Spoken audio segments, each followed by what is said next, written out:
आज बात करने वाला हूँ GST on sale of old and use vehicle. हाँ जी दोस्तों, पुरानी गाड़ी को बेचने पे या यूज़ की हुई गाड़ी को बेचने पे कैसे जीएसटी लगाया जाएगा, ट्रीटमेंट कैसे होगी, कैसे कैलकुलेशन होगी, जीएसटी की कैलकुलेशन कैसे होगी, क्या इसके ऊपर आरसीएम भी लगेगा, रिवर्स चार्ज, क्या रिवर्स चार्ज में जीएसटी पे करना पड़ेगा।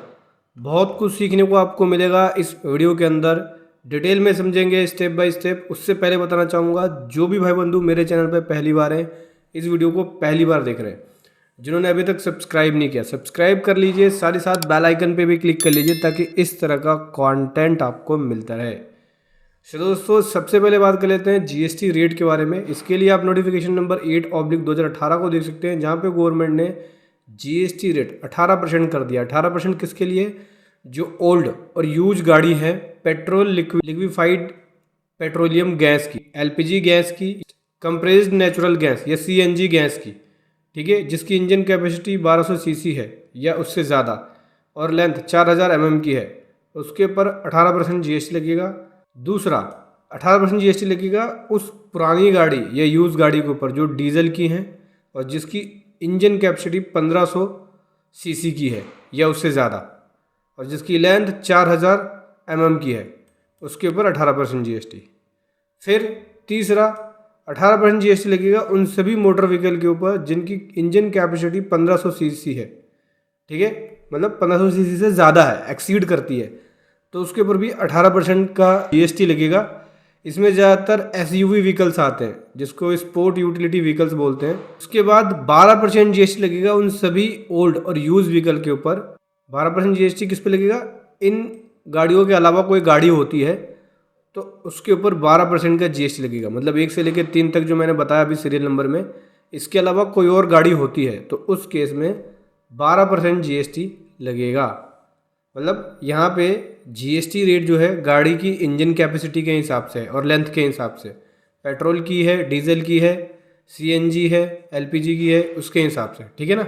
अगर एलपीजी है, सीएनजी है और इंजन कैपेसिटी 1200 सीसी है या उससे ज़्यादा है और 4000 mm की है तो उस केस में 18% है। डीजल की गाड़ी है, ठीक, और जिसकी इंजन कैपेसिटी 1500 सीसी है या उससे ज़्यादा है और लेंथ 4000 mm की है तो उस केस में भी 18 है। और जिसकी इंजन कैपेसिटी 1500 सीसी एक्सीड हो रही है, जो एसयूवी व्हीकल्स है वो, तो उस केस में भी 18% है। इसके अलावा कोई और गाड़ी होती है जो ऊपर बताया, उस पर 12% जीएसटी लगेगा। जो इसके ऊपर कंपनसेशन सेस होता है, क्योंकि गाड़ी जैसे आप जानते हैं नई गाड़ी लेके आते हो तो उस पर जीएसटी का कंपनसेशन सेस होता है। सो जो कंपनसेशन सेस है इसके ऊपर एग्जम्प्ट किया हुआ है, ठीक है। यूज्ड व्हीकल के ऊपर कंपनसेशन सेस नहीं लगेगा। इसके लिए आप नोटिफिकेशन नंबर 1/2018 को रेफर कर सकते हैं, ठीक है। ये तो जीएसटी रेट की बात होगी, भैया जीएसटी रेट ये लगेगा। अभी हम समझते हैं कि वैल्यूएशन कैसे होगा। अगर पुरानी गाड़ी बेचते हैं तो वैल्यू कैसे कैलकुलेट होगी, पुरानी या यूज़ गाड़ी बेचते हैं तो उस पर कैसे जीएसटी की कैलकुलेशन की जाएगी, कौन सी वैल्यू पे जीएसटी कैलकुलेट किया जाएगा। सो दोस्तों, यहाँ पे जो जीएसटी की कैलकुलेशन होगी वो मार्जिन ऑफ सप्लाई के ऊपर होगी, ठीक है। जो आप आइटम बेच रहे हो सेल वैल्यू के ऊपर ना लेके मार्जिन ऑफ सप्लाई वैल्यू पे जीएसटी की कैलकुलेशन होगी। इसमें भी मेथड होते हैं। पहला मेथड है कि अगर आपने उस पर डेप्रिसिएशन क्लेम कर लिया या डेप्रिसिएशन अवेल कर लिया है तो उस केस में जो डिफरेंस होगा किसका, सेलिंग प्राइस का, जो सेल कंसीडरेशन है जो बेच रहे हो जितने का, और जो डब्ल्यूडीबी के अकॉर्डिंग वैल्यू निकल के आई उसके बीच का जो भी डिफरेंस होगा वो यहाँ पे मार्जिन ऑफ सप्लाई होगा, उसके ऊपर जीएसटी लगेगा।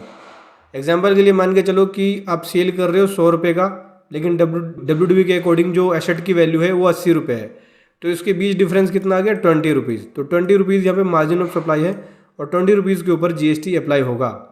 ऐसे ही दूसरे केस में बात करें जहाँ पे बोलते हैं कि आपने डेप्रिसिएशन नहीं लिया, मतलब दूसरे केस में यह कि डेप्रिसिएशन क्लेम नहीं लिया, तो उस केस में जो सेल प्राइस है और परचेज प्राइस है उसके बीच जो डिफरेंस होगा वो यहाँ पे मार्जिन ऑफ सप्लाई होगा, उसके ऊपर जीएसटी कैलकुलेट किया जाएगा। अगर यहाँ पे मार्जिन ऑफ सप्लाई नेगेटिव होता है तो उसको एग्जाम्प्ट सप्लाई या नॉन जीएसटी सप्लाई में कैलकुलेट नहीं करेंगे, कंसीडर नहीं करेंगे।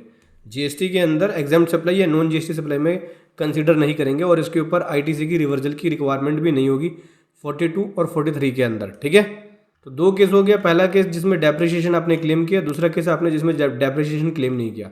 डेप्रिसिएशन क्लेम किया तो जो सेल वैल्यू है और जो डेप्रिसिएशन लगने के बाद WDV के अकॉर्डिंग जो वैल्यू आ रही है वो उसके बीच का डिफरेंस मार्जिन ऑफ सप्लाई है, उस पर GST लगेगा। और डेप्रिसिएशन नहीं लिया है तो सेल और परचेज प्राइस के बीच में जो डिफरेंस बनेगा वो यहाँ पे मार्जिन ऑफ सप्लाई बनेगा और उसके ऊपर GST कैलकुलेट किया जाएगा। एक स्पेशल कैलकुलेशन बताया है यहाँ पे, कौन से केस में, जब यहाँ पे इसके लिए आप रूल 32 सब रूल 5 देख सकते हैं CGST रूल का। जब कोई पर्सन इंगेज है इस बिजनेस के अंदर, जो पुरानी गाड़ी खरीदते और बेचते हैं इस बिजनेस में इंगेज है, ठीक है, तो उस केस में अगर जो पर्सन है जो ये बिजनेस कर रहा है, पुरानी गाड़ी खरीदता है, फिर उसके बाद उसको ठीक करके दोबारा से प्रोसेसिंग, छोटा सा काम किया उस पर, माइनर प्रोसेसिंग किया, फिर बेच दिया, पुरानी गाड़ी खरीद के बेचता है, तो उस केस में अगर उसने इनपुट टैक्स क्रेडिट पुरानी गाड़ी पे नहीं लिया है और उसको प्रोसेस करके आगे बेचता है, तो उस केस में इसमें GST जो कैलकुलेट होगा परचेज और सेल प्राइस के बीच जो डिफरेंस बनेगा वो यहाँ पे GST बनेगा, उसके ऊपर GST पे करना पड़ेगा, वो यहाँ पे इसकी मार्जिन ऑफ सप्लाई बनेगी। ठीक है, देखो मैं आपको एग्जांपल के थ्रू समझाता हूँ। मान लो कोई ए पर्सन है, इसने पुरानी गाड़ी खरीदी किसी बी से, ठीक है, 100 रुपये की गाड़ी खरीदी एग्जांपल के लिए, और उसे बेचता है 200 रुपये में गाड़ी पे थोड़ा बहुत काम करके, तो इसके बीच जो डिफरेंस आएगा वो यहाँ पे मार्जिन ऑफ सप्लाई बनेगी। मतलब 100 रुपये की सप्लाई बन गई, 100 रुपये की मार्जिन ऑफ सप्लाई बन गई, 100 रुपये के ऊपर इसको GST पे करना होगा। इसके लिए आप रूल 32 सब रूल 5 देख सकते हैं, ठीक है।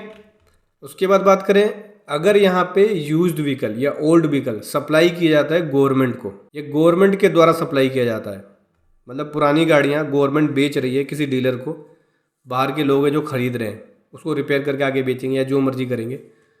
तो जब भी गवर्नमेंट से आप पुरानी गाड़ी या यूज्ड गाड़ी खरीदोगे तो उस केस में आपको RCM पे करना पड़ेगा, रिवर्स चार्ज। इसके लिए आप नोटिफिकेशन नंबर 4/2017 का देख सकते हैं, जो कि 28/6/17 का है।